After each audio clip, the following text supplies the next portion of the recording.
கேரட்டும் தேங்காயும் இருந்தால் போதும். குழந்தைங்களுக்கு பிடிச்ச ஜெல்லி டேஸ்டியாக வீட்டிலேயே செய்யலாம். ட்ரை பண்ணி பாருங்கள், கண்டிப்பாக உங்களுக்கு ரொம்ப பிடிக்கும். 3 கேரட்டை குட்டியாக கட் பண்ணி ஒரு மிக்ஸி ஜாரில் சேர்த்துக்கலாம்.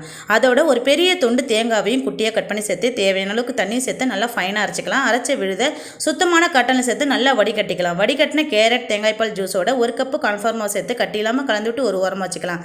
அடுப்பில் ஒரு கடாயை வச்சுட்டு கடாயில் நம்ம கலந்து வச்சிருக்கிற கேரட் தேங்காய் பால் கார்ன்ஃப்ளவர் கலவையை சேர்த்து கைவிடாமல் கலந்து விட்டுக்கலாம். கிளற இந்த மாதிரி கெட்டியாக வரும். இந்த ஸ்டேஜில் 1 கப்பு சர்க்கரை, ஏலக்காய் விதைகளை மட்டும் தட்டி சேர்த்து சர்க்கரையில் நல்லா மெல்ட் ஆகிட்டு வர வரைக்கும், ஜெல்லி பதத்துக்கு வர வரைக்கும் நல்லா கிளறி விட்டுக்கலாம்.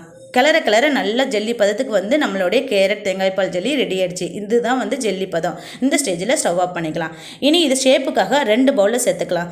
சேர்த்துட்டு நல்லா ஆறுனதுக்கப்புறம் அப்படியே எடுத்து குழந்தைங்களுக்கு சர்வ் பண்ணாலும் சர்வ் பண்ணுங்கள். நல்லா என்ஜாய் பண்ணி சாப்பிடுவாங்க. இல்லை அப்படின்னா 1 மணி நேரம் ஃப்ரிட்ஜில் ஸ்டோர் பண்ணி வச்சுட்டு அதுக்கப்புறம் சர்வ் பண்ணுங்கள்.